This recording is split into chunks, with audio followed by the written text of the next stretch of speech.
नमः संस्कृताय प्रिय संस्कृत मित्राणि। संस्कृत सेवा में आप सभी का स्वागत है। हम लोग आज फिर से टीजीटी का हल प्रश्न पत्र लेकर के आए हैं, मॉडल पेपर, जिसमें हम लोग हल करेंगे 26 से 50 प्रश्नों को। हम लोगों ने 1 से 25 प्रश्नों को हल कर लिया था। आज उसी के क्रम में 26 से 50 प्रश्नों को हल करेंगे, जिसमें 26वां प्रश्न है, दिया हुआ है, देख सकते हैं आप सभी। प्रश्न क्या दिया है? तस्योत्संगे निहितमसकृत् दुःख दुःखेन गात्रम् अत्र असकृत पदस्य कोऽर्थः। यहाँ पर असकृत पद का क्या अर्थ होगा, बताइए दनादन। क्या होगा? एक बारम या एक बार होगा, बारम बारम क्या बार बार होगा, यदा कदा क्या जब तब होगा, संपूर्णम क्या संपूर्ण होगा। तो असकृत पद का अर्थ मेघदूतम में क्या होगा मेरे प्रिय मित्रों, आप लोग शीघ्रातिशीघ्र बताएं क्या होगा। तो यहाँ पर होगा बारम बारम अर्थात बार बार।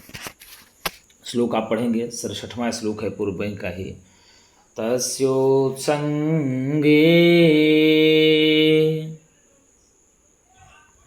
निहितमसकृत् दुःख दुःखेन गात्रम। तो यहाँ पर असकृत पद का अर्थ होता है बार बार। क्या हो जाता है गुरुजी? बार बार आप लगाएंगे, उत्तर आपका भी सही हो जाएगा। आगे दिया है 27वें में, क्या दिया है देखिए। प्रश्न दिया, हस्तेली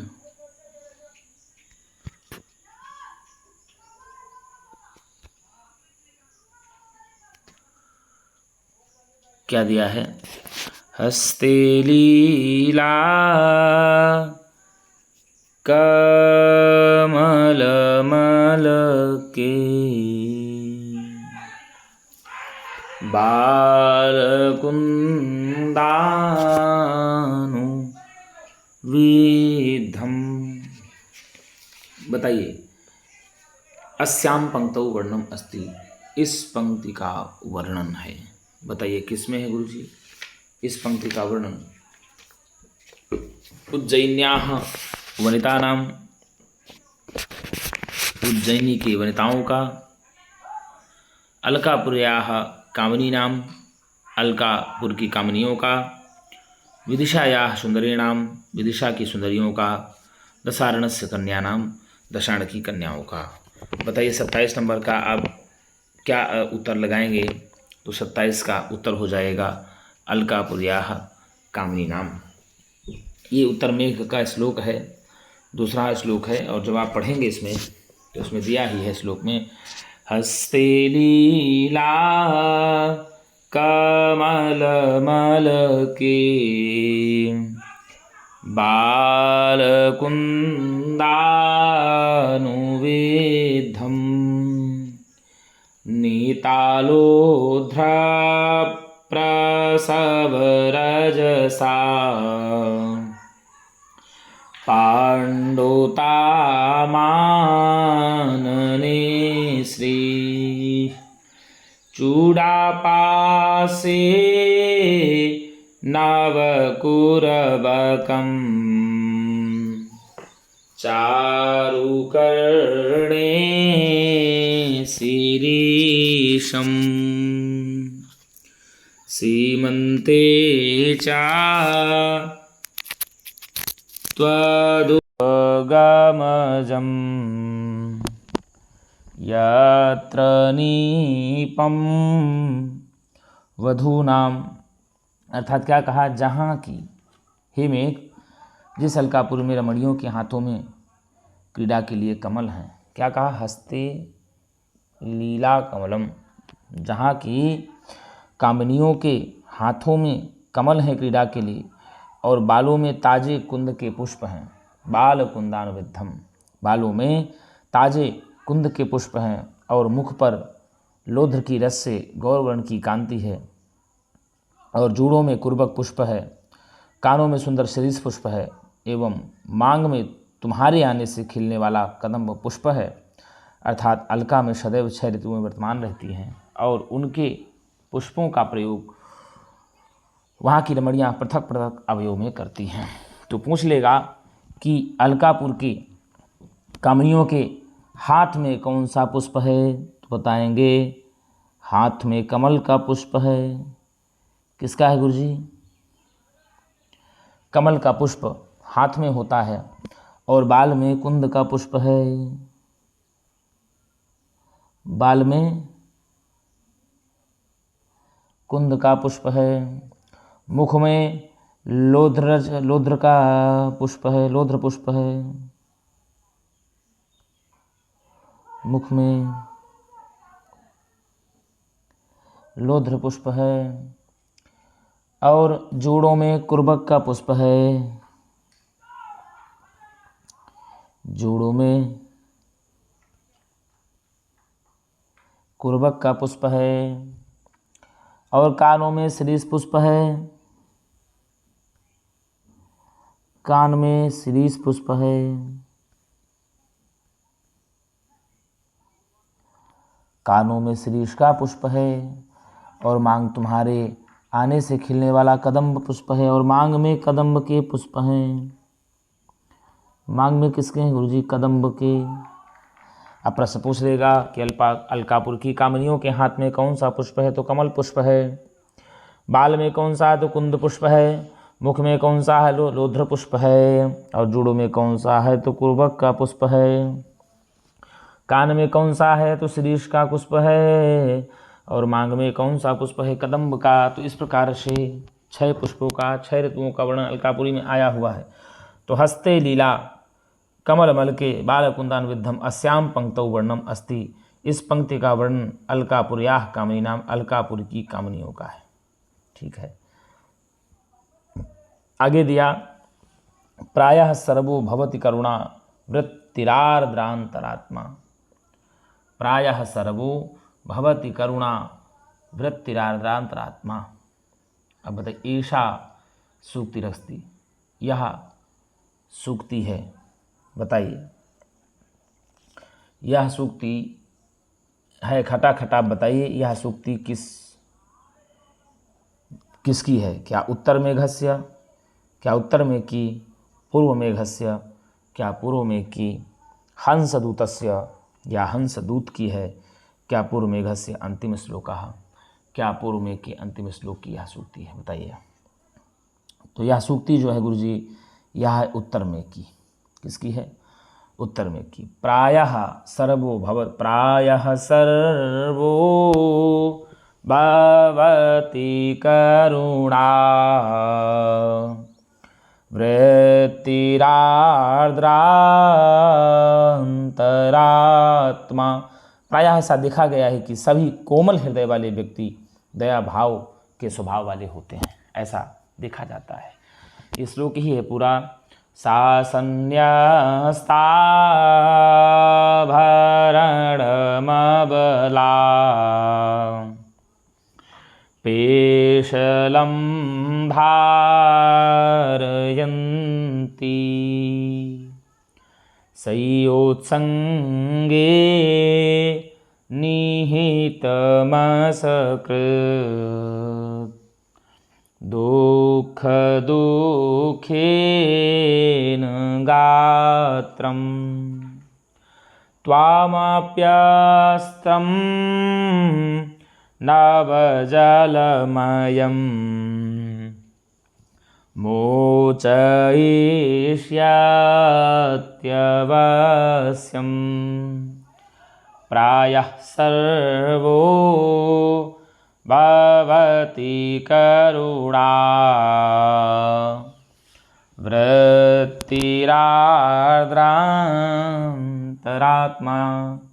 प्रायः ऐसा देखा गया है, क्या किया गया है? प्रायः ऐसा देखा गया है कि सभी कोमल हृदय वाले व्यक्ति दया भाव के स्वभाव वाले होते हैं, दयालु होते हैं। ऐसी सूक्ति जो है उत्तर मेघ में आई है।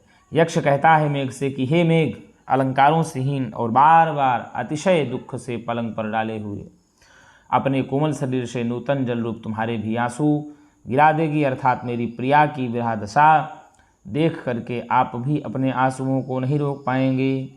प्राय ऐसा देखा गया है कि सभी कोमल हृदय वाले व्यक्ति दया भाव के स्वभाव वाले होते हैं।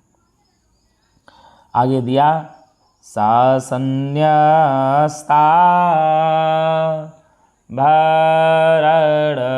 भरणमाबला पेशलं धारयन्ति।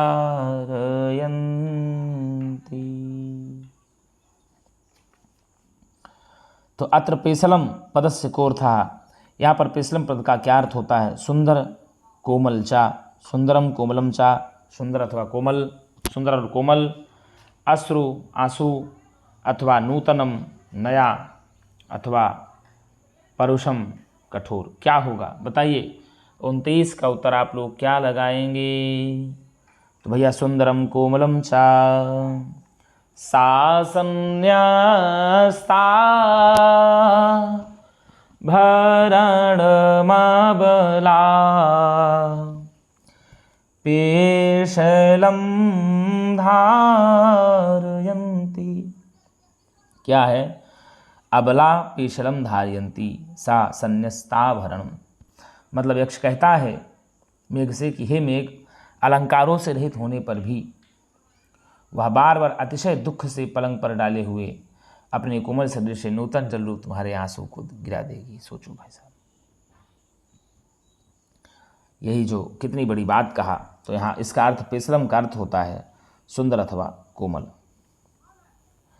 मेघदूतस्य अंतिमा पंक्ति ही वर्तते, मेघदूत की अंतिम पंक्ति है। बताइए गुरुजी, मेघदूतम की अंतिम पंक्ति कौन सी है? खटाखट बताइए कि मेघदूतम की अंतिम पंक्ति कौन सी है? मा भूदेवं क्षणमपि च ते वेद्योता विप्रयोगः इष्टान् देशान् जलद विचर प्रावृषा संभृतश्री नीचैर्गच्छत्युपरि च दशा चक्रनेमि क्रमेण सूर्यापायेन खलु कमलं पोष्यति स्वामभिख्याम। तो कौन सा होगा अंतिम पंक्ति? तो अंतिम पंक्ति यही होगी, मा भूदेवं क्षणमपि च ते वेद्योता विप्रयोग। हे मेघ, आपका अपनी पत्नी या अपनी जाया या अपनी प्रियतमा बिजली से कभी भी क्षण मात्र के लिए भी वियोग ना हो, ऐसा कहा गया। तो उत्तर में का अंतिम श्लोक की अंतिम पंक्ति है ये, और अंतिम श्लोक है एतत् कृत्वा प्रियमनुचित प्रार्थनावर्तिनो मे सौहार्दाद्वा विधुर इति वा मयि अनुक्रोशबुद्ध्या इष्टान् देशान् विचर जलद प्रावृषा संभृतश्री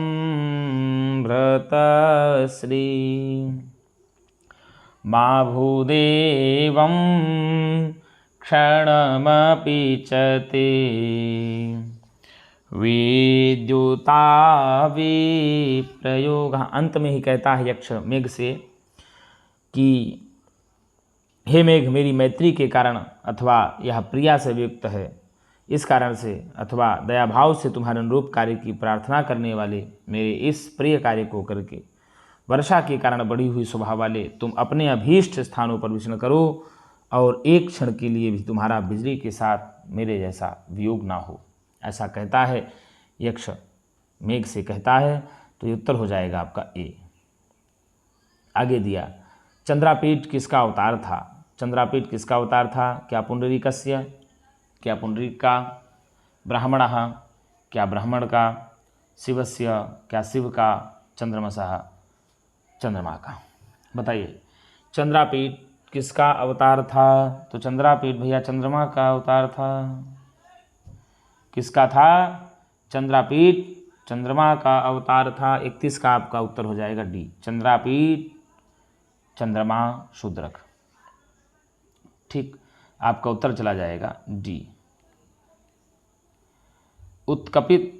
उत्कुपित लोचना इव तेजस्विनो न इच्छन्ते ईदृशम आचरण कुर्वन्ति। इस प्रकार का आचरण किया जाता है। बताओ, उत्कपित लोचन के समान तेजस्वियों को जो नहीं चाहते, इच्छा नहीं करते, इस प्रकार का आचरण कौन करते हैं? बताइए सज्जनाः क्या सज्जन, युवक जनाः क्या युवक लोग, मूर्ख जनाः क्या मूर्ख लोग, लक्ष्म्याः प्रभाविताः राजानः अर्थात लक्ष्मी से प्रभावित जो राजा होते हैं, यही उत्कपित लोचन के समान तेजस्वी को नहीं चाहते। तो उत्तर आपका हो जाएगा डी। क्या हो जाएगा गुरु जी? डी आपका उत्तर सही हो जाएगा। आगे दिया उचित संबंध दृष्टिया सम्मेलनम कुरुत। उचित संबंध दृष्टिया सम्मेलनम कुरुत। अब बताओ चंद्रापीठ तारापीठ विलासपति होगा कि कादंबरी सुकनास मनोरमा होगा, वैशंपायन चित्ररथ मदिरा होगा, महाश्वेता तारापीठ विलासपति होगा। अब बताइए 33वें के उत्तर में क्या जाएगा? तो 33वें के उत्तर में आपको बता दें, आप पहले मिला लीजिए, चंद्रापीठ का संबंध जाएगा तारापीठ और विलासपति से। ठीक, चंद्रापीठ के पिता हैं तारापीठ और माता विलासपति। ठीक है, और कादंबरी का हंस और गौरी। कादंबरी का संबंध किससे जाएगा? हंस और गौरी से चला जाएगा। वैशंपायन सुख का वर्णन चला जाएगा सुकनास मनोरमा से, और महाश्वेता का वर्णन चला जाएगा चित्ररथ मदिरा से। तो यहाँ 4 1, ठीक है ना, 4 1 2 और 3, क्षमता 4 चंद्रापीठ तारापीठ विलासपति, कादंबरी का हंस और गौरी से 1 से चला गया, वैशंपायन का 2 से चला गया, और यहाँ का चला गया इससे। तो आपका हो जाएगा उत्तर। देखिए फिर से मिलाइए, का को मिला दिया हमने 4 से। किससे मिलाया? का को मिला दिया 4 से। का को उससे मिलाया गया गुरुजी? 4 से मिला दिया। कादंबरी खा को मिलाया गया 3 से। कादंबरी खा को मिलाया गया किससे? 3 से। तो 4 3, और गा को मिलाया गया 2 से। किससे? गा को मिलाया गया 2 से, मनोरमा सुख। ठीक है, और महाश्वेता को मिलाया गया हंस और गौरी 1 से। तो 4 3 2 1 कहाँ है? 4 3 2 1, आपका उत्तर हो जाएगा ए। ठीक है, आगे देख लेते हैं क्या दिया हुआ है। बाणभट्टः कस्य राज्ञः राजाश्रय आसीत्। बाणभट्ट किस राजा के राजाश्रय में थे? बाणभट्ट किस राजा के राजाश्रय में थे? क्या सम्राट विष्णुवर्धनस्य, सम्राट हर्षवर्धनस्य, या यशोमर्मणः, या विक्रमादित्यस्य? तो बाणभट्ट किसके आश्रित कवि थे? तो सम्राट हर्षवर्धन के आश्रित कवि थे। इन्हीं को महानय भुजंगा कह करके बाणभट्ट को महानय भुजंगा कहकर अपमानित किया था हर्ष ने। तो इस कारण से फिर वो हर्ष के सभा पंडित रहे, उन्होंने बोला, और उसके बाद सम्राट हर्षवर्धन के सभा पंडित रहे बाण। ठीक है, अनर्थस्य परंपरा अस्ति। अनर्थ की कौन कौन सी परंपरा? क्या मानुष शक्ति नहीं होगा, गर्भेश्वरत्वम होगा, अप्रतिम रूपत्वम होगा, अभिनव यौनत्वम होगा। यहाँ अमानुष शक्तित्वं चेति, गर्भेश्वरत्वम, अभिनव यौनत्वम, अप्रतिम रूपत्वम, अमानुष शक्तित्वं चेति महतीयम खलु अनर्थ परंपरा। तो भैया बता दें आपको, गर्भेश्वरत्वम होगा 2, कहीं दिया है क्या? बिल्कुल 2 3 4, 2 3 4 अर्थात गर्भेश्वत्वम, अभिनव यौवनत्वम, अप्रतिम रूपत्वम, अमानुष शक्तित्वंचेति। ठीक है ना। महतीयम खलु अनर्थ परंपरा, ऐसा कहा गया है शुकनासोपदेश में। यहाँ मानुष हो गया, यदि आ लगा होता तब अनर्थ परंपरा हो जाता। आ नहीं है इसलिए ये नहीं है, तो केवल 2 3 4 हो जाएगा। उत्तर आपका डी सही हो जाएगा। लक्ष्म्याः वैशिष्ट्यम नास्ति, लक्ष्मी का वैशिष्ट्य नहीं है। क्या नहीं है लक्ष्मी का वैशिष्ट्य, बताइए आप लोग खटाखट उत्तर में। बलोपचयम आहरन्त्यपि लघिमानम आपादयति, अमृत सहोदरापि कटुविपाका, नोद्वेगकरः प्रजागरः, ईश्वरताम दधानापि अशिव प्रकृतित्वम आतनोति। बताइए उत्तर क्या होगा। तो ये लक्ष्मी की विशेषता नहीं है। नोद्वेगकरः प्रजागरः, अमृत सहोदरापि कटुविपाका। ठीक है, अमृत की सहोदरा होने पर भी कटु बोलने वाली है। बलोपचयम आहरन्त्यपि लघिमानम आपादयति, बलपूर्वक पकड़ ले जाने पर भी खसक जाती है। ईश्वरता दधान अपि, ईश्वरता दधान अपि अशिव प्रकृतित्वम आतनोति। तो 36 का उत्तर आपका सी चला जाएगा। सी फॉर करेक्ट आपका उत्तर सही हो जाएगा। यही लक्ष्मी की विशेषता नहीं है। आगे दिया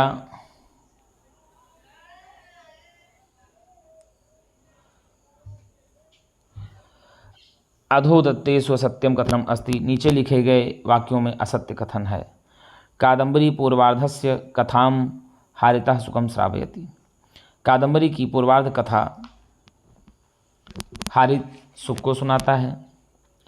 कादम्बर्याः उपजीव्य सोमदेवकृत बृहत् कथा अस्ति, ये होगा। इयम नायक नायिकयोः जन्मत्रयस्य कथा अस्ति, इसके नायक और नायिका के जन्म की तीन जन्मों की कथाएं हैं। उत्तर क्या हो जाएगी। असत्यम, असत्य कथन खोजना है।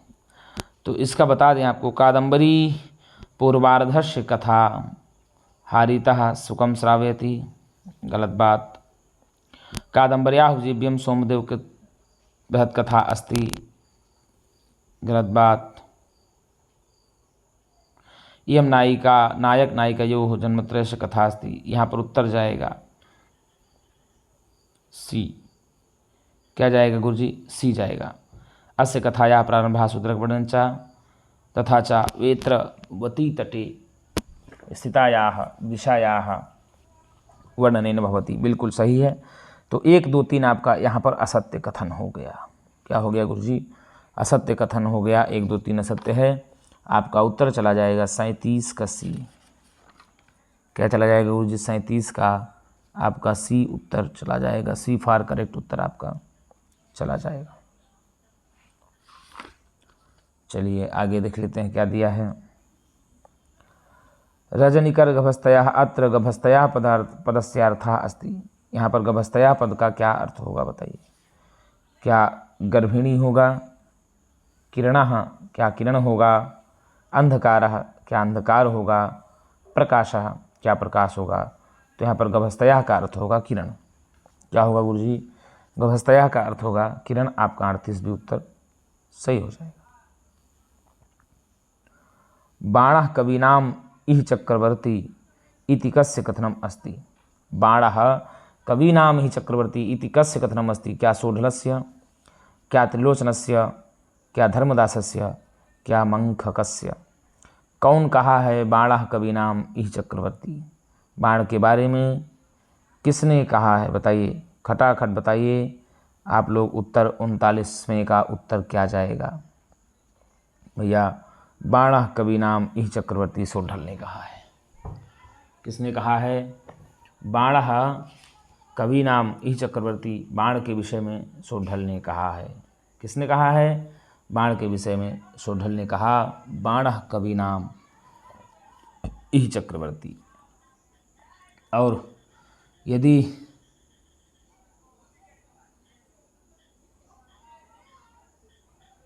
धर्मदास ने भी कहा है बाणी बाणस्य मधुरशीलस्य, धर्मदास ने क्या कहा, बाणी बाणस्य मधुरशीलस्य, बाण के बारे में ही धर्मदास ने भी कहा, बाणी बाणस्य मधुरशीलस्य, ठीक है ना। और बाण कवि नाम भी चक्रवर्ती सोढल ने कहा था। किसने कहा? सोढल ने कहा। उत्तर आपका ए सही हो जाएगा। दातारम पदे प्रकृति प्रत्यय अस्ति। दातारम इस पद में प्रकृति प्रत्यय है। 40 का आप लोग बताएंगे। दातारम पद में प्रकृति प्रत्यय होगा, क्या होगा? दा त्रिश द्वितीया बहुवचनम, दा अम प्रथमा एकवचनम, दा त्रिश द्वितीया एकवचनम, दाई घाई प्रथमा बहुवचनम। तो दा त्रिश द्वितीया एकवचनम हो जाएगा। दाता दातारो दातारः, दातारः दातारम। तो दातारम द्वितीय विभक्ति एक वचन हो जाएगा, दात्र शब्द का लोप है, ठीक है। बाणभट्ट से भ्रातरः आसन। बाणभट्ट के भाई थे, बताइए कितने भाई थे? चत्वारः क्या 4 भाई थे? षट क्या 6 थे? द्वौ क्या 2 थे? क्या पंच 5 थे? तो बाणभट्ट के 2 भाई थे। कौन कौन से आपको बता दें। चित्रसेन और मित्रसेन 2 भाई थे। कितने थे? 2 भाई थे, चित्रसेन और मित्रसेन। आपको बता दें बाणभट्ट का वंश वृक्ष ही है वत्स कुबेर। कुबेर ही कर्मकांडी जो है शुद्धशास्त्र संपन्न ब्राह्मण रहे और कुबेर के पुत्र हुए पाशुपत। पाशुपत के हुए अर्थपति। अर्थपति के 11 पुत्र हुए जिनमें चित्रभानु रहे और चित्रभानु के पुत्र ही रहे बाणभट्ट। और बाणभट्ट की माता का नाम रहा राजदेवी। क्या नाम था? पिता रहे चित्रभानु और बाणभट्ट की माता रही राजदेवी। बाणभट्ट के भाई भी थे भूषण भट्ट और पुलिंद भट्ट। पुलिंद भट्ट भी कहा जाता है, ठीक है ना। इनका जो निवास स्थान था वह सोन नदी के पास प्रीतिकूट नामक ग्राम में, ठीक है ना। कौन सा गांव? सोन नदी के पास प्रीतिकूट नामक ग्राम था। ये वर्तमान में जो है शाहाबाद क्यारा बिहार में ही है। और उनके जो राजाश्रय रहे वह सम्राट हर्षवर्धन के सभापति रहे। पितामह की बात किया जाए तो अर्थपति रहे। बाणभट्ट के पितामह की यदि बात पूछ लिया जाए तो अर्थपति रहे और पिता इनके चित्रभानु थे, माता राजदेवी रही। पत्नी इनकी यदि बात किया जाए तो कवि मयूर भट्ट की बहन रही इनकी पत्नी। और पुत्र के बारे में बात किया जाए तो भूषण भट्ट, पुलिन भट्ट या पुलिंद भट्ट थे बाणभट्ट के पुत्र। भाई थे चित्रसेन मित्रसेन, 2 भाई थे जिनके बारे में चर्चा आई है। और उनकी एक बहन थी मालती। कौन थी? मालती। ये वत्स गोत्र में उत्पन्न हुए थे, वत्स गोत्री ब्राह्मण थे और उपासक शिव के थे, शैव के थे। इनकी रीति जो है पांचाली है। कौन सी है? पांचाली है। बाल्यावस्था में ही बाण की माता का स्वर्गवास हो गया था। 14 वर्ष की आयु में बाण के पिता का भी स्वर्गवास हो गया था। राजा हर्ष ने ही इनको कहा था महानयम भुजंगा, बहुत ही परिभ्रष्ट कहा था। और हर्ष का राज्याभिषेक लगभग अक्टूबर 606 ईस्वी में हुआ और उनकी मृत्यु 648 ईस्वी में हो गई थी। बाण का समय अगर बात किया जाए तो 7वीं शताब्दी का पूर्वार्ध माना जाता है। कब का माना जाता है? 7वीं शताब्दी का पूर्वार्ध माना जाता है। महाकवि मयूर भट्ट सूर्य शतकम की रचना किए थे। इन्हीं की बहन के साथ बाण का विवाह हुआ था। बाण की रचनाओं की यदि बात किया जाए तो बाण की रचनाएं हैं कादम्बरी कथा है। क्या है? कादम्बरी कथा है। बाणभट्ट की कादम्बरी क्या है गुरुजी? कथा है, ठीक है। और हर्षचरितम आख्यायिका है। हर्षचरितम क्या है?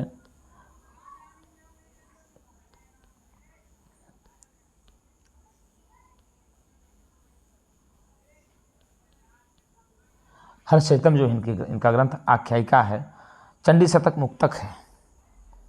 चंडी शतक क्या है गुरुजी? मुक्तक है। पूछ लेगा तो आप लगाइएगा आराम से। चंडी शतक इनका जो है मुक्तक है। और पार्वती परिणय नाटक है। पार्वती परिणय क्या है?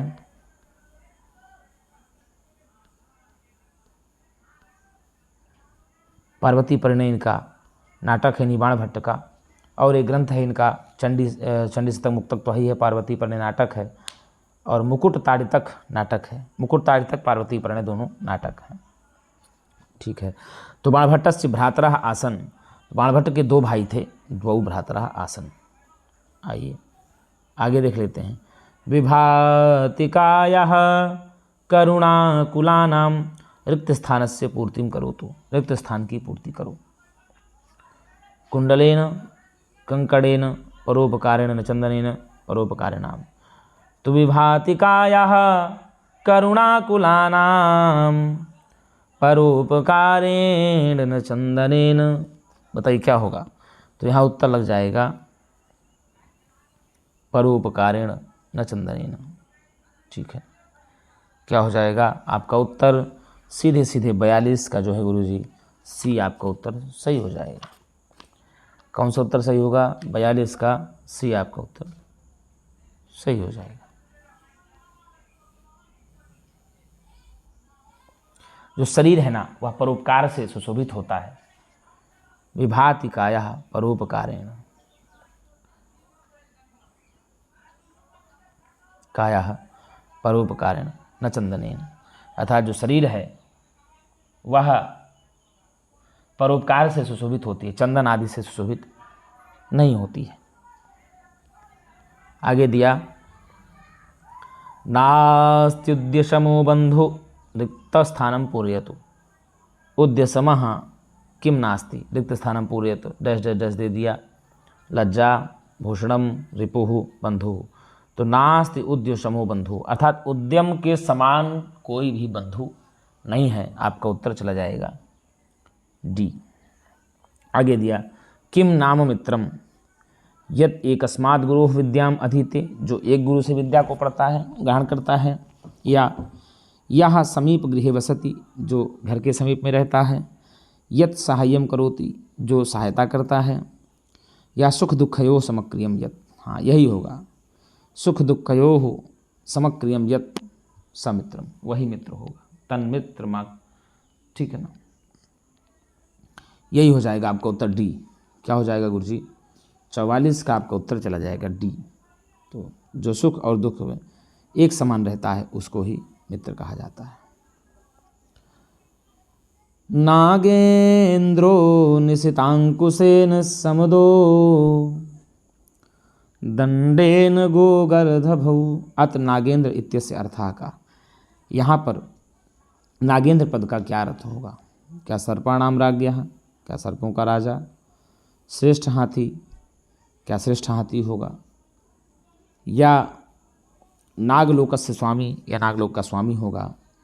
पर्वत राजा, क्या पर्वत राज होगा? तो भैया श्रेष्ठ हाथी होगा। नागेंद्रो निशितांकुशेन समदो दंडेन गोगर्धभौ, अर्थात मदमस्त हाथी को तो तीक्ष्ण अंकुश से समझाया जा सकता है। गधे को, भैया किसको? गौ और गधे को तो दंडे से समझाया जा सकता है। तो यहाँ पर नागेंद्र का अर्थ होगा श्रेष्ठ हाथी। याम चिंतयामि सततम मयि सा विरक्ता एषा पंक्ति ही कस्मात् ग्रंथात् उद्धतम अस्ति। यह पंक्ति किस ग्रंथ से ली गई है? बताइए खटाखट, यह पंक्ति जो है किस ग्रंथ से ली गई है? आप लोग उत्तर तरातर दीजिए। क्या अभिज्ञान शाकुंतला, क्या अभिज्ञान शाकुंतलम से ली गई है? या मेघदूतात, क्या मेघदूतम से ली गई है? उत्तर रामचरितात, क्या उत्तर रामचरितम से ली गई है? या नीति शतकात, क्या नीति शतकम से ली गई है? तो भैया यह जो पंक्ति है यह नीति शतक से ली गई है। किससे ली गई है? नीति शतक से ली गई है।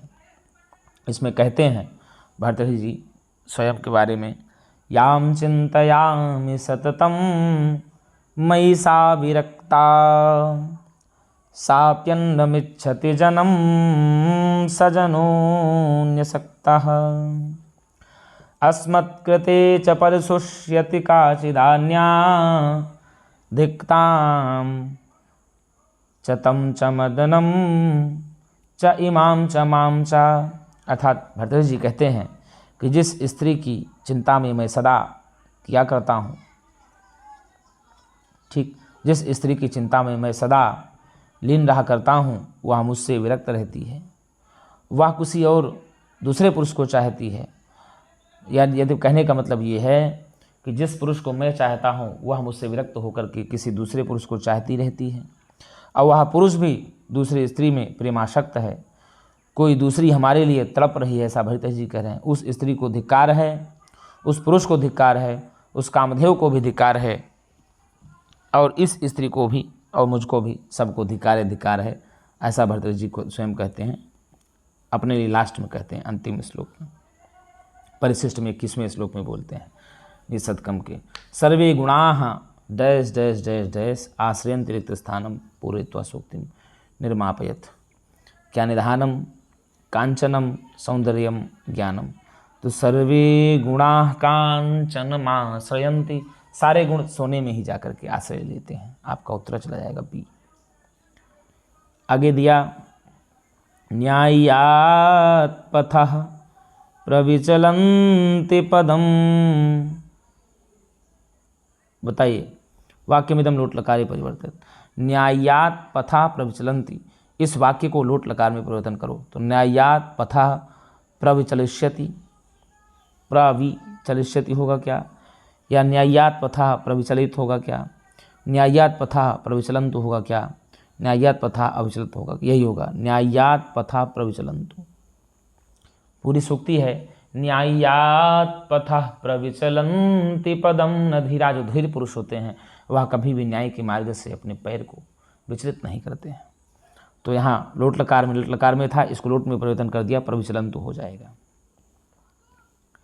आगे दिया सेवा धर्माः परम गहनो योगिनामप्यगम्य।